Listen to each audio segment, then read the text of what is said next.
Ինչ է ինքնագնահատականը։ Մարդը երբեք չի փոխվում։ Ինքնավստահ մարդը, այո, ունի նաև արտաքին տվյալներ։ Վստահեցի ինքս ինձ այս իրավիճակում եւ չարդարացվեց այդ վստահությունը։ Ինչպես հաղթահարել այդ փուլը։ Նման կնոջ կողքին տղամարդը կամ ընդհանրապես չի մնա, կամ կմնա որոշ այնուամենայնիվ այդ կնոջ համար շատ նսեմացուցիչ դրդապատճառներով։ Ինչու ենք շատ հաճախ մնում հարաբերություններում, որտեղ մեզ լավ չէ։ Պետք է սովորել բաց թողնել։ Պետք է սովորել ստանալ մերժում։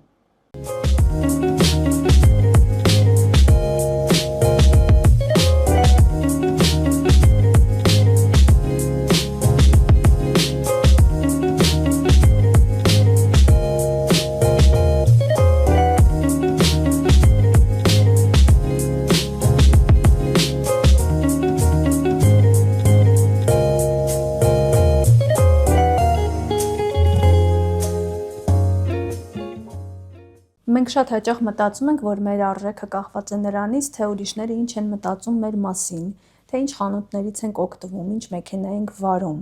Բայց արդյոք մեր ինքնագնահատականը, մեր արժեքը որոշվում է հենց այդ դրսի ֆակտորներից։ Գործնական հոգեբան Արմինե Մանուկյանի հետ կփորձենք ստանալ այս հարցերի պատասխանները։ Բարև ձեզ։ Բարև ձեզ։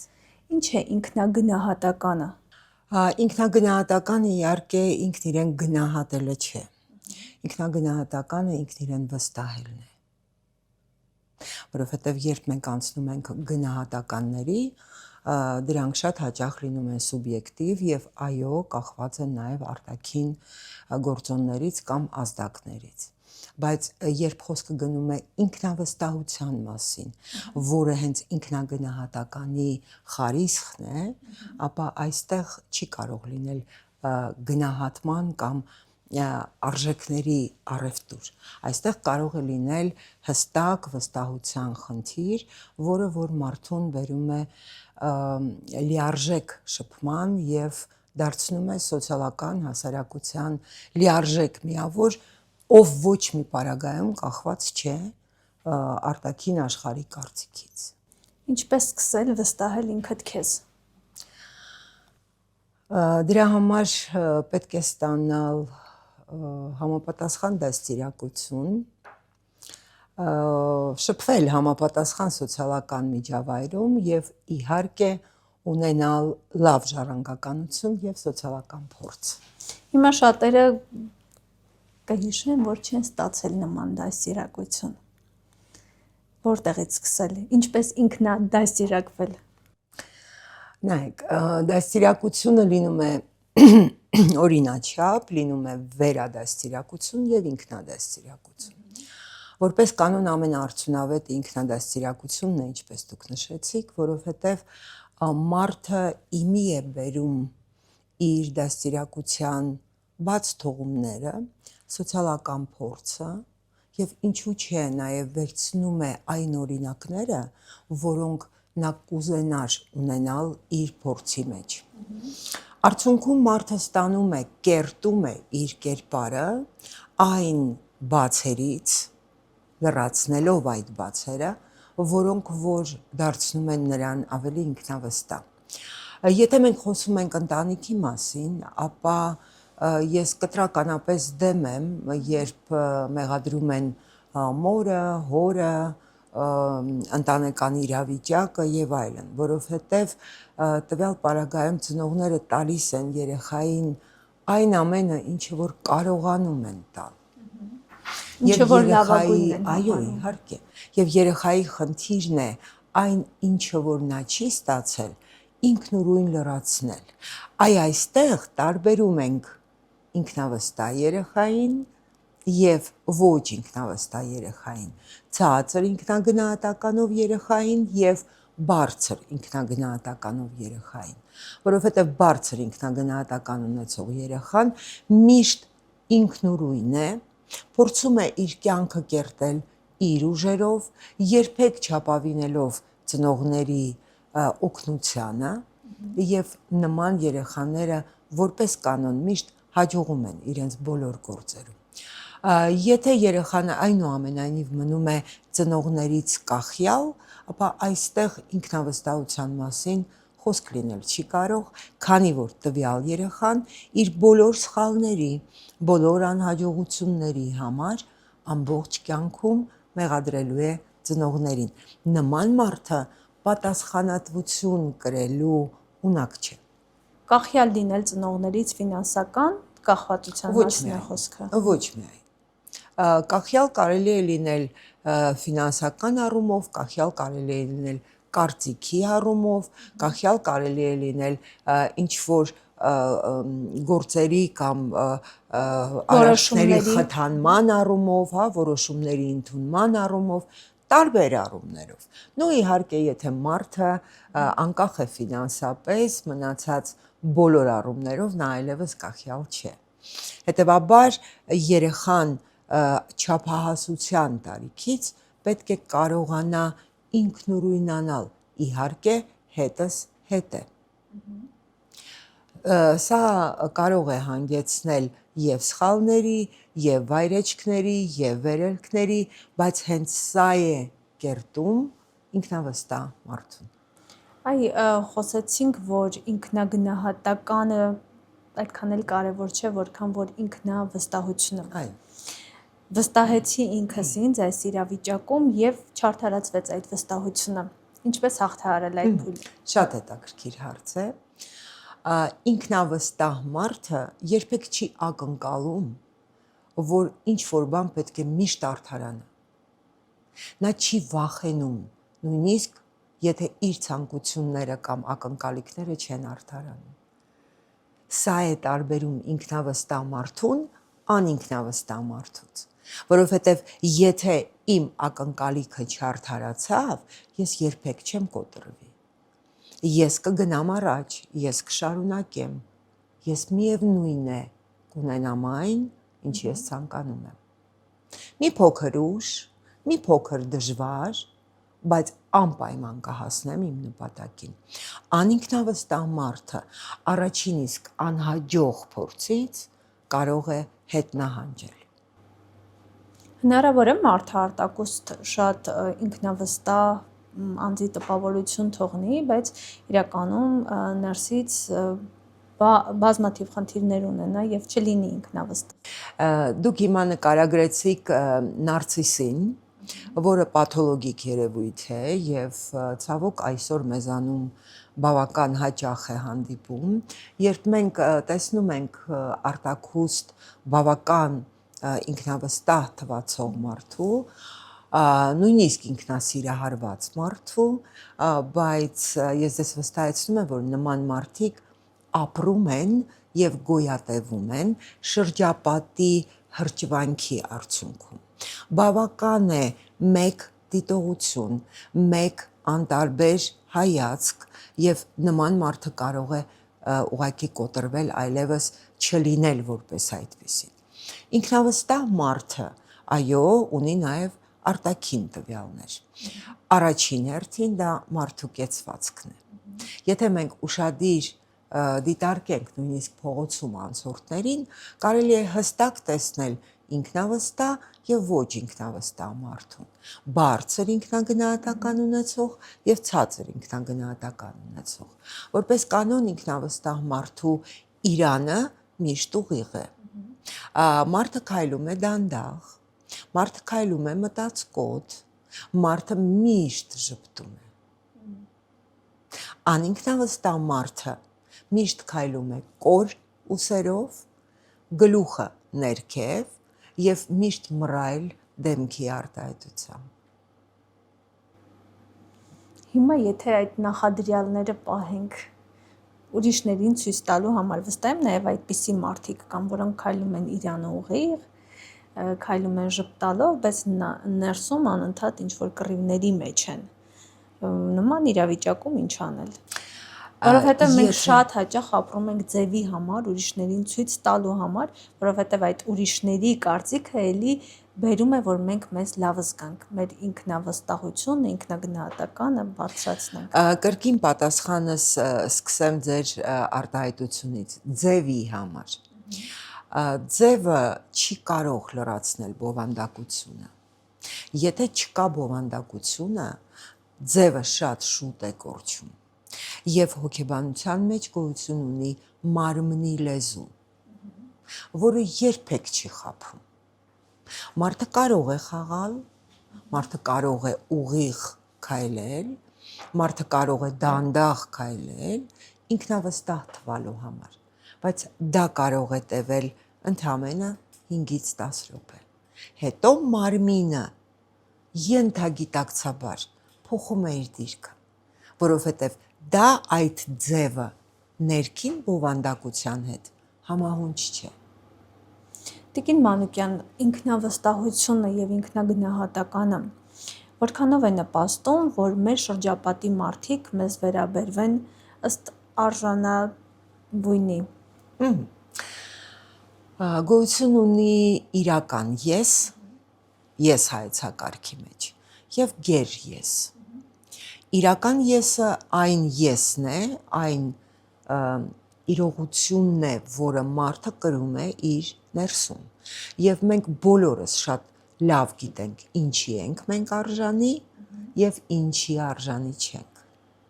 Շատ հաճախ մենք ընկնում ենք ավելի շատ գեր եսի հետևից։ Եվ մեզ թվում է, որ այն ինչը, որ մենք ակնկալում ենք, որ մենք դրան միանշանակ արժանի ենք, մենք իրականում արժանի չենք լինում։ Ուստի այստեղ առաջ է գալիս հակասություն։ Այլ բան է ձգտել, արժանի լինել այդ ակնկալիքին։ Այլ բան է դա համարել քոնը, երբ որ դու ներքուստ հստակ գիտես, որ դու դրան դեռևս չես հասել։ Ես շատ հաճախ եմ կրկնում մի իրողություն, երբ աշխատանքի բերումով պետք է լինում ինչ-որ քննարկումների մասնակցել, այսօր երևի ամեն երկրորդը փորձագետ է։ Կրթության փորձագետ, բժշկության փորձագետ եւ այդպես շարունակ։ Երբ նայում ես տվյալ փորձագետի տարիքին, ապա այնտեղ փորձ չկա։ Զուտ տարիքից ելնելով։ Չէ՞ որ փորձը գալիս է տարիքով։ Բայց մարդը կարգել է ինքն իրեն փորձագետ։ Բնականաբար նա չի կարող լինել ինքնավստահ, որովհետև ներքուստ նա հրաշալի հասկանում է, որ տվյալ կարգավիճակին նա չի համապատասխանում, բայց նա ակնկալում է եւ գտնում է, որ նա արժանի է այդ կարգավիճակին։ Այստեղից հետևանք նրան երբևէ որպես լուրջ փորձագետ չեն ընդունելու եւ երբևէ նրա փորձագիտական խորհուրդներն ու եզրակացությունները որպես հիմք որևէ ոլորտում չի ծառայել։ Այսինքն հայելային էֆեկտն է գործում։ Այնինչ իրականում այն համոզմունքները իրականում, որ դու ունես, հնարավոր է նույնիսկ մերժում ես դրանք, արտացոլվում է քո դիմացինի վերաբերմունքում։ Ոչ միշտ։ Արտացոլվում է առաջին հերթին մեր վերաբերմունքում դեպի մեզ։ Ինչպես է դա տեղի ունենում, նայեք, շատ հաճախ մենք ասում ենք կարող եմ ձեզ այս հարցով դիմել։ Բնականաբար սա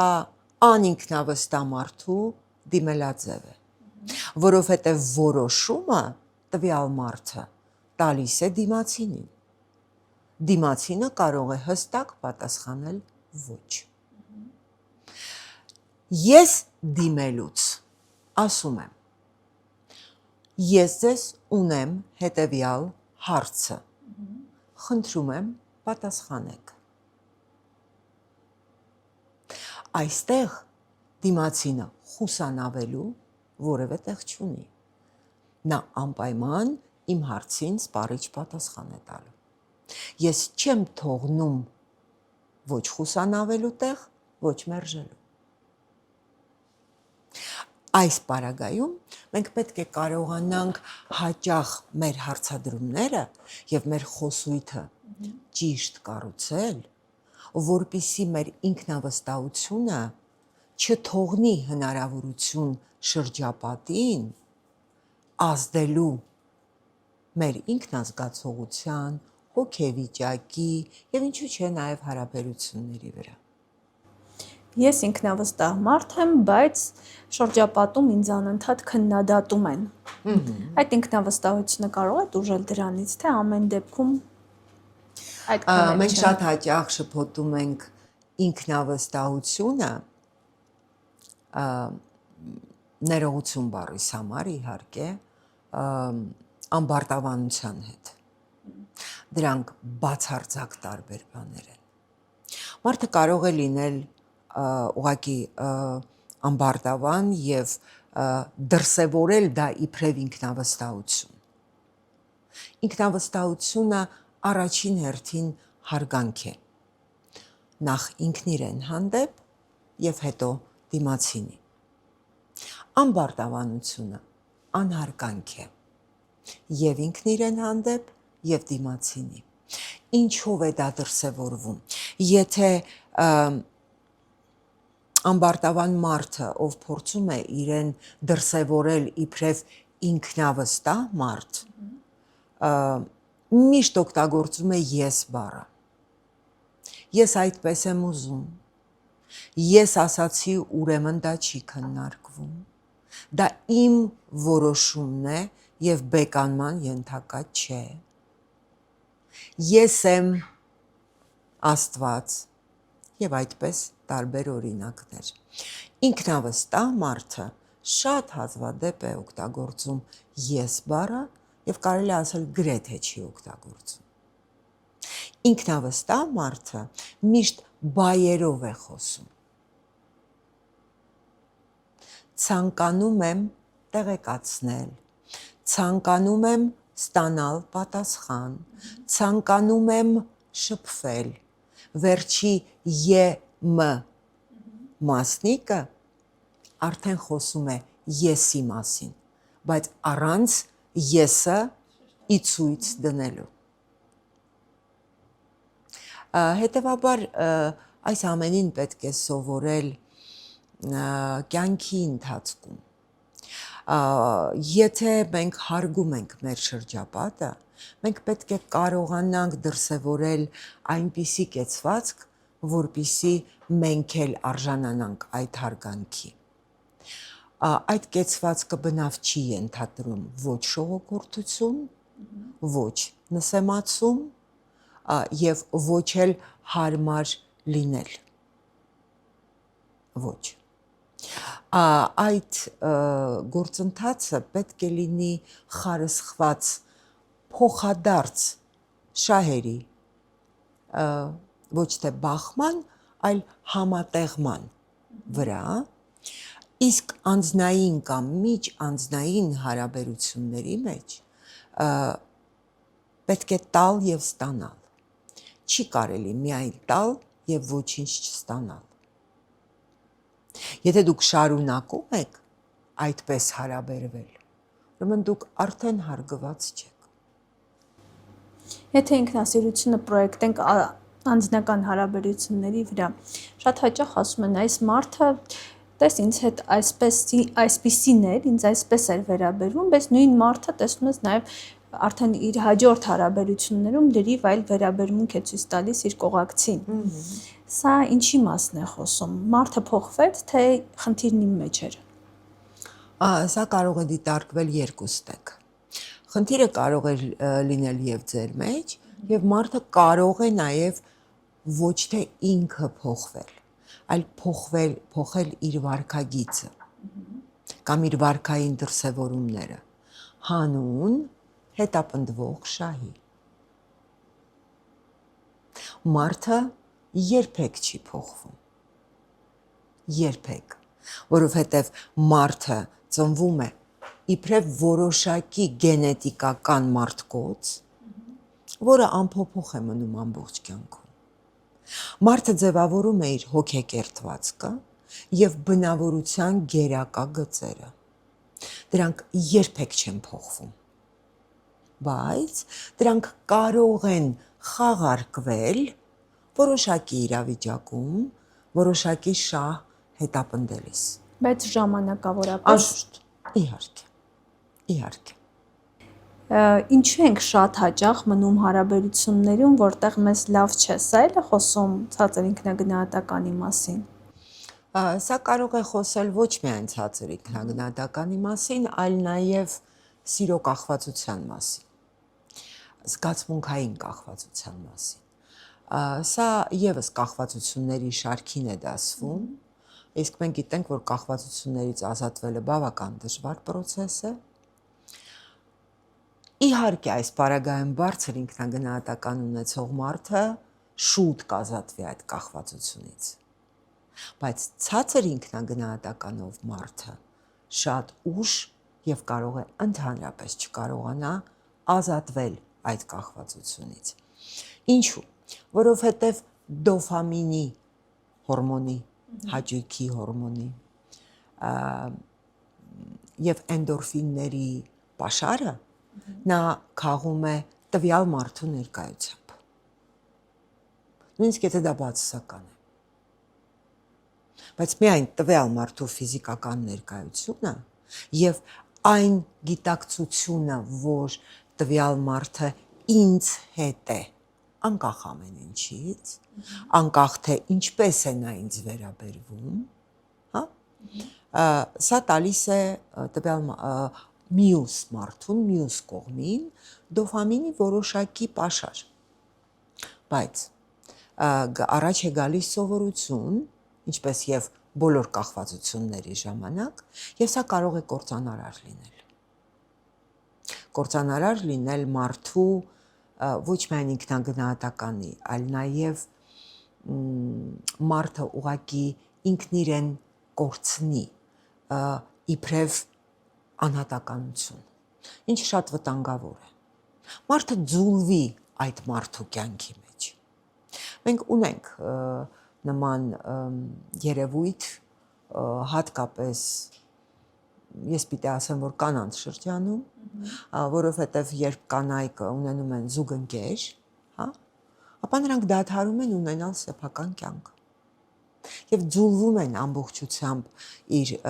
ամուսնու, ընկերոջ, զուգընկերոջ կյանքի մեջ, ապրում են նրա հետաքրքրություններով, այո, կորցնելով սեփական անհատականությունը եւ դեմքը։ ու հարաբերությունները փոխվում են, չէ՞։ Հարաբերությունները չեն փոխվում։ Հարաբերությունները ուղղակի այլևս չեն լինում։ Նման կնոջ կողքին տղամարդը կամ ընդհանրապես չի մնա, կամ կմնա որոշ այնուամենայնիվ այդ կնոջ համար շատ նսեմացուցիչ դրդապատճառներով, հա, մեղքի զգացումից ելնելով, խղճահարությունից կամ հարմարավետությունից։ Որովհետև որքան էլ որ միգուցե հիմա մեր հարգելի տղամարդիկ ինձ հետ չհամաձայնվեն, այնուամենայնիվ տղամարդը կարելի է ասել ոչ թե սիրում է որոշակի կնոջ, այլ սիրում է իր վիճակը, իր հարմարավետությունը, իր զգացողությունները տվյալ կնոջ կողքին։ Ինչու է կանանց մոտ հիմնականում հանդիպում այդ խնդիրը։ Սա էլ է մենթալ խնդիր, հա, ավելի շատ ոչ բոլոր ազգերի մոտ է այդ խնդիրը հանդիպում։ Մեր ազգային մտածողությունն է, եւ որքան էլ կարող է հիմա ձեզ համար զարմանալի թվալ իմ նախորդ ասացների ֆոնին, բայց ես ընդունում եմ եւ ես խոնարհվում եմ մեր ազգային ավանդույթների եւ սովորույթների առջեւ։ Ուղղակի խնդիրը նրանում է, որ մենք չափի զգացում չունենք։ Եթե մենք կարողանանք չձուլվել, պահել սեփական անհատականությունը եւ դեմքը ավանդույթների եւ սովորույթների հետ միասին, ապա դրանք հրաշալի են։ Ես բազմիցս իմ հարցազրույցներում ասել եմ եւ նորից եմ կրկնում, չնայած այն հանգամանքին, որ շատ շատերին դա դուր չի գալիս։ Կինը պետք է տղամարդուց մեկ քայլ ետ լինի, որպիսի կին մնա, որպիսի կարողանա պահել, պահպանել այն գլխավոր գործոնը, որը սիրում է տղամարդը, իր կանացիությունը։ Չի կարող տղամարդը սիրել այն կնոջ, ով կանացի չէ։ Չի կարող կինը սիրել այն տղամարդուն, ով տղամարդ չէ։ Հետևաբար, դա նաև սոցիալական բերեր են, որոնք պետք է շատ ճիշտ դրսևորվեն։ Եվ այսօր բաժանությունների, անախորժությունների ընտանիքներում, եւ ինչու՞ չէ նաև միայնակության, որովհետեւ այսօր մենք արդեն միայնակների հասարակություն ենք, ինչը փաստ է։ Հիմնական պատճառը դրանում է, որ մենք փորձում ենք, խոսքը կանանց մասին, գրավել այն տեղը, որը մերը չէ, եւ հետո սկսում ենք դժգոհել, թե ինչու են տղամարդիկ մեր նկատմամբ անուշադիր, անտարբեր, որովհետեւ նրանք չեն տեսնում իրենց կարիքը, չեն զգում դա, որ կինը ունի իրենց օգնության, աջակցության, թիկունքի, պաշտպանության կարիքը։ Ասացիք, որ այդ ամենը լավ է, եթե հասկանանք այդ սահմանը եւ չձուլվենք։ Ինչպես կինը գիտակցի, որ ինքը ձուլվել է, եւ արդյոք այդ գիտակցումը եւ ճիշտ պահին կանգ առնելը հնարավոր է փրկի հարաբերությունները։ Գիտակցումը բավական խոր երևույթ է, մի փոքր այս իրավիճակի համար։ Կինը ընդհանրապես պետք է հասկանա, որ ամուսնանալով կամ մտնելով ինչ որ հարաբերությունների մեջ, նա չպետք է կորցնի իր անհատականությունը, նա պետք է շարունակի զարգանալ, այլապես նա հետ կմնա իր ամուսնուց։ Եվ ի վերջո, երբ ամուսինը առաջ գնալով էլ ավելի զարգանա, էլ ավելի լայն շրջապատ ձեռք բերի սոցիալական առումով, եսի նկատի ունեմ, բնականաբար իր կինը այլևս իրեն հետաքրքիր չի լինի։ Բայց այն կինը, ով կարողանում է համատեղել եւ ընտանեկան հոգսերը եւ նաեւ սեփական անձի զարգացումը, պարբերաբար, անընդմեջ, շարունակական, տվյալ կինը երբեք չի կարող անհետաքրքիր դառնալ իր ամուսնուն։ Խոսեցիք եսի մասին, վերջին տարիներին շատ խոսում է ինքն իրեն սիրելու թեման, եւ ինչպես այս թեման նախ ինչ է ինքն իրեն սիրելը, եւ ինչպես ինքն իրեն սիրելու այդ ճանապարհին չգալ էգոիզմին, չգալ այն եսի շեշտադրմանը, որի մասին դուք խոսեցիք, ու չնվաստացնել դիմացինի զգացողությունները, չանտեսել դիմացինին եւ չանցնել դիմացինի վրայով։ Կարծեք թե մի փոքր բառախաղի է նման ինքնասիրություն, եսասիրություն, եսակենտրոնություն։ Սրանք երեք բառեր են, որոնց շրջանակներում մենք կարող ենք դիտարկել մի ամբողջ հայեցակարգ։ Ինքնասիրությունը նշանակում է ինքնաբավություն։ Երբ մարդ ինքնաբավ է, հաշտ է եւ ներդաշնակ է ինքն իր հետ։ Ես ճանաչում եմ բազմաթիվ կանանց, ովքեր իրենց ինքնաբավ են զգում միայն այն պարագայում, եթե կողքին կա տղամարդ։ Եթե տղամարդը չկա, բացարձակ ինքնաբավության մասին խոսք չկա։ Ես ճանաչում եմ կանանց, ովքեր եսասեր են։ Այսա էգոիզմն է կամ էգոիզմի սկիզբը, հա, ովքեր ասում են, եթե ես այս հարաբերություններից չունեմ սա, եւ որպես կանոն դրանք նյութական պահանջներ են, հա, ապա այդ հարաբերությունների մեջ չեմ մտնի։ Այստեղ ինքն իրեն սիրելու մասին խոսք չկա։ Այստեղ ինքն իրեն արժեքներով բավարարելու, նյութական արժեքներով, եւ այդ արժեքների շնորհիվ արժեքավոր երևալու մղում է։ Եսակենտրոնությունը պաթոլոգիկ երևույթ է։ Եսակենտրոն մարդիկ, ինչպես ես արդեն նշեցի, ինքնասիրահարված, իրենց գեր արժևորող մարդիկ են, որոնք դաժան են, որոնք ապրում են ուրիշներին նվաստացնելով եւ ուրիշներին վերևից նայելով։ Բայց նման մարդկանց պարագայում ընկնելը մահվան հավասար է, որովհետև այլ արժեքներ նման մարդիկ, բացի իրենց արժևորելուց չունեն։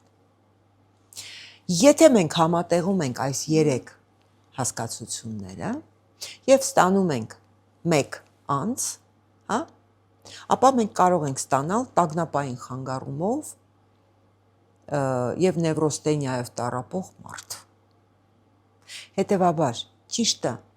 ինքնաբավությունն է։ Մարդը, եթե ինքն իր հետ երջանիկ չեղավ, եթե ինքը իր մենակության մեջ չտեսավ բավարարվածություն, իհարկե ցանկության դեպքում նաև զուգահեռաբար փնտրելով այլ մարդկանց, ովքեր կարող են ոչ թե լցնել, այլ լրացնել իր բովանդակությունը, ապա այլ երջանկության մասին խոսք լինել չի կարող։ Մանկության տարիները ինչպես են ազդում մեզ վրա, որպեսզի լինենք այս 3 մարդկանցից մեկը։ Մարդու կյանքի սցենարը ձևավորվում է մինչև 6 տարեկան։ Եվ զարմանալին այն է, որ մեզանից գրեթե ոչ ոք մինչև 6 տարեկան հասակը մեր կյանքում տեղի ունեցած իրադարձությունները հստակ չենք հիշում։ Մենք սկսում ենք ավելի հստակ հիշել մեզ, սկսած 6 եւ պլյուս տարիքից։ Բայց մեր կյանքի սցենարը ձևավորվում է հենց 0-ից 6 տարեկանում։ Ինչու չենք հիշում, որովհետև այդ ամենը գնում է մեր ենթագիտակցական ոլորտ եւ հետո այդ ենթագիտակցությունն է, որ թելադրում է մեզ արդեն հասուն տարիքում կատարել այս կամ այն գործողությունը, դրսևորել այս կամ այն վարքը, պատասխանել այս կամ այն կերպ եւ դառնալ կամ ինքնաբավ, կամ եսակենտրոն, կամ եսասեր, կամ հակառակը, մարդ, ով չունի դեմք։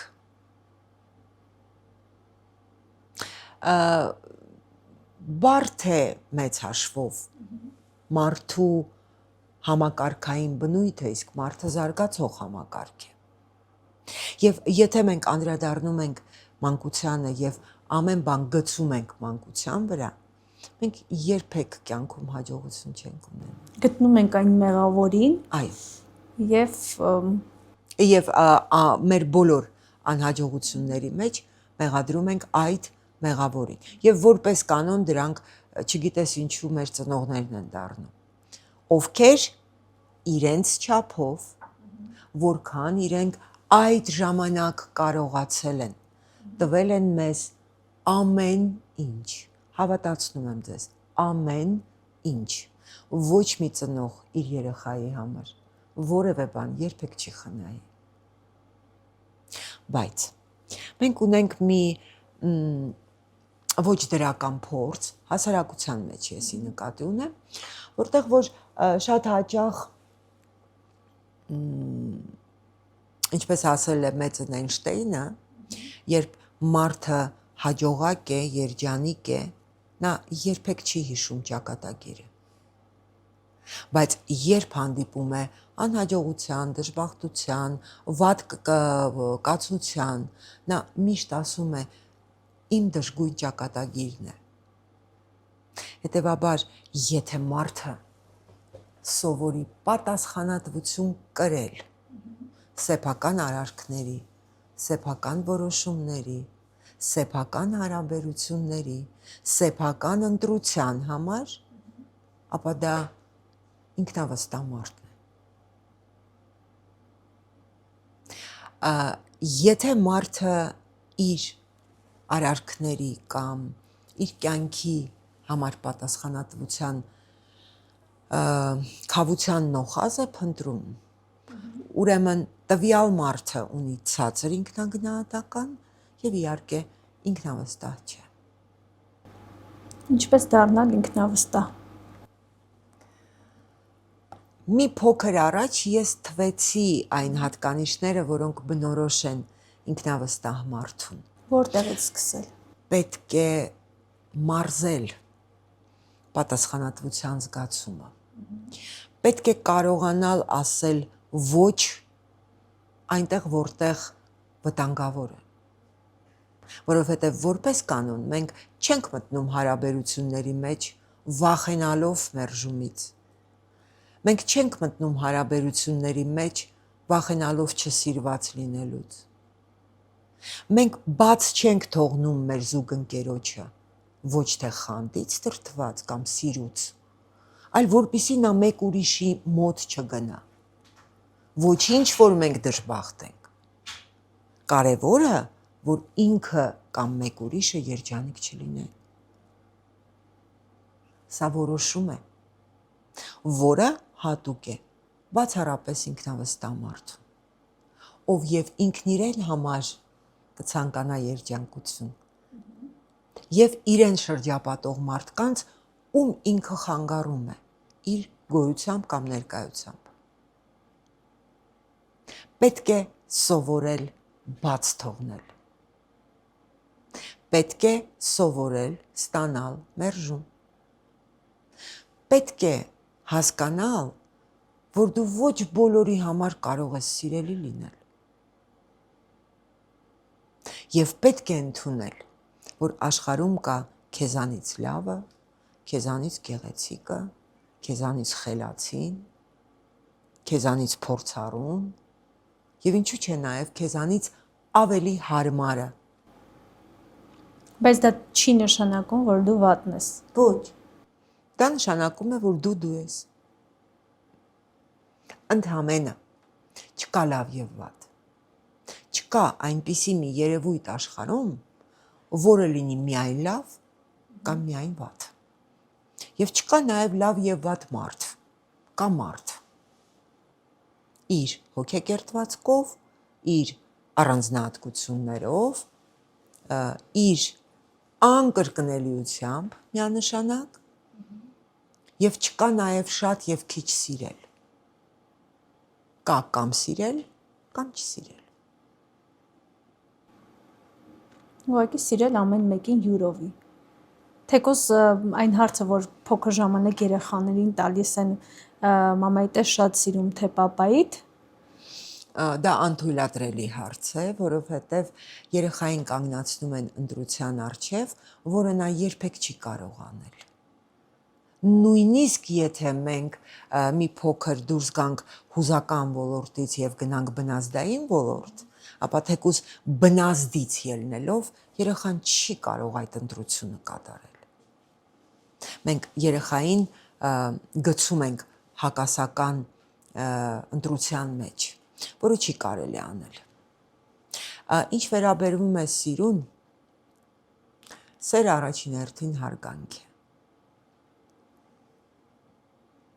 Եթե սիրո մեջ չկա հարգանք, դա կիրք է։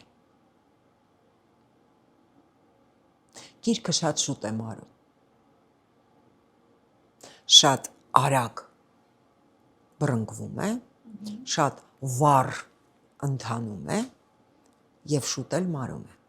Այնպես ինչպես որ մեծ կրակ։ Դրանից ելնելով շատ հաճախ ասում ենք սերը 2 տարի է տևում։ Որպես կանոն 3 են ասում։ 3 Ես 1 տարով էլ պակասեցի։ 3 են ասում, բայց սերը հավերժ է։ Եվ բարուր սևակի չեն սիրում նորից սիրում են կրկին արտահայտությունը, բնավ չի նշանակում անընդհատ փոխել սիրո օբյեկտ։ Դա նշանակում է, որ նույն մարդուն տարբեր ժամանակահատվածներում մենք կարող ենք սիրել տարբեր կերպ։ Դիցուք, երբ զույգերը նոր են ամուսնանում, դա կոչվում է մեղրամիս, չէ՞, առաջին 1 ամիսը։ Առաջին 1 ամիսը մինչև 1 տարին դա այն կիրքն է, որի մասին ես ասացի, որը կոչում ենք սեր, զուտ սեր, որտեղ կիրք է, որտեղ ցանկություն է, որտեղ մարդու ներկայության տենչանք է, հա, նրա ֆիզիկական մարմնին կպչելու, դիպչելու, գրկելու, այսինքն տակտիլ կոնտակտ ունենալու մեծ այսպես մղում կա, հա։ Եթե 1 տարուց հետո ձևավորվեց հարգանք, ապա այդ սերը կգոյատևի իր ճգնաժամերով, որոնք անխուսափելի են։ Եթե այդ հարգանքը չձևավորվեց, ուրեմն առաջին տարվա ամուսնական ճգնաժամը անպայման կբերի բաժանության։ Ինչպես է դրսևորվում այդ հարգանքը։ Հասկանալով, ապրումակցելով, աջակցելով, արժևորելով եւ ամենակարևորը չմեղադրելով, փորձելով կիսել պատասխանատվությունը, ինչու են ասում ամուսինները 1 մարմին 1 հոգի են, չէ՞։ Բա այդ դեպքում ինչու է մեղքը տարբեր լինում։ Չէ՞ որ նրանք սկսում են միմյանց մեղադրել, չէ՞։ Եվ այստեղից ինքնավստահ մարդը, կինը թե տղամարդը, հա, անպայման առաջին իսկ մեղադրանքի պարագայում կհասկանա, որ իր հետ մեղքը չեն կիսում, նրան մեղադրում են։ Հետևաբար, փորձում են նվազեցնել նրա ինքնավստահությունը, ինքնագնահատականը, իսկ դա ի վերջո բերում է հիասթափության։ Ընդ որում երկուստեք հիասթափության։ Հետևաբար, եթե կա գործընթաց, որտեղ կա որևէ մեկի մեղավորությունը, չի կարող մեղավորությունը միակողմանի լինել։ Եթե ինձանից գնում են, մեղավոր է եւ գնացողը, եւ մնացողը, այսինքն ես։ Եթե ինձ չեն սիրում, մեղավոր եմ ես, բայց մեղավոր է նաեւ գնացողը եւ չսիրողը, քանի որ նա ինձ հույս է տվել։ Բայց ես այդ հույսը չեմ արդարացրել։ Ինքնավստահ մարդը չի վախենում ուղղակի։ Իհարկե վախը շատ կարևոր հատկանիշ է,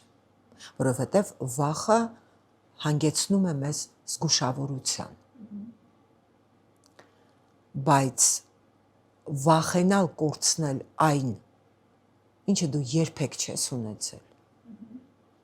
դա առնվազն անհեռատեսություն է։ Վախենալ կորցնել անընդհատ ապրելով վախի մեջ, ավելի լավ է կորցնել եւ այլևս չվախենալ։ Եվ ի վերջո, լավ է սարսափելի վերջը, քան անվերջ սարսափը։ Սա ինքնավստահ մարդու կարգախոս է։ Տիկին Մանուկյան, գիտեմ, որ հոգեբանները չեն սիրում խորհուրդներ տալ, բայց մեր հաղորդման շրջանակներում Կա ավանդույթ, որ հյուրերը խորհուրդ են տալիս այս պահին իրենց կյանքի ճանապարհին դժվարությունների հանդիպած դժվար իրավիճակում գտնվող մարդուն։ Դուք ինչ խորհուրդ կտաք։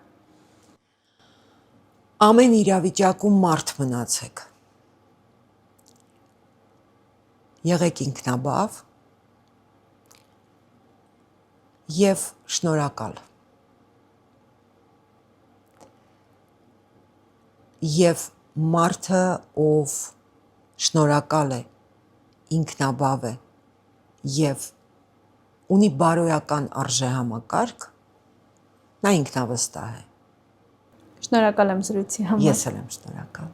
Հիշեցնեմ, այսօր կյանքի ճանապարհին գործնական հոգեբան Արմինե Մանուկյանն էր, բաժանորդագրվեք եւ մեկնաբանություններում նշեք, թե ելում կցանկանաք տեսնել իմ եւ ձեր կյանքի ճանապարհին։ Հաղորդումը նկարահանվում է Beer Academy-ում։